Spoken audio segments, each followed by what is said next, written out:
Guy Birenbaum, l'autre info est en Argentine ce matin. Oui, le formidable site Global Voices Online qui regroupe des centaines de blogueurs et de traducteurs relaye une belle initiative. Alors, l'Argentine a connu la dictature, une junte de 1976 à 1983, période pendant laquelle il y aurait eu 30 000 tués, des Argentins kidnappés, emprisonnés, torturés, assassinés. Alors, des ouvriers, des étudiants, des enseignants, des journalistes, des militants qui affrontaient la dictature et qui furent les victimes des fameux escadrons de la mort. Alors, il y avait la prison de Rawson, je crois qu'on dit comme ça, dans la province de Chubut, un lieu terrible. En 1983, Ebe Mabel Garo, qui est professeur de littérature et qui enseignait en prison, est sorti de cette prison justement avec un carnet de poésie composé par des détenus entre avril 82 et août 83.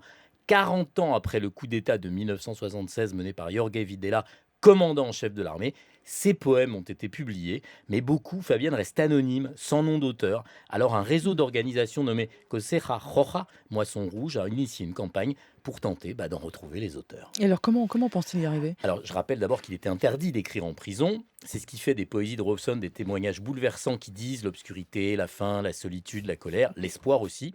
Dans ce carnet de 84 pages jaunies, les auteurs de 18 poèmes restent à identifier. Tout auteur de l'un des textes ou toute personne qui pense connaître l'un des auteurs est donc invité à contacter deux adresses mail. Je les ai mises, ces adresses, sur le site de D'accord. France Info.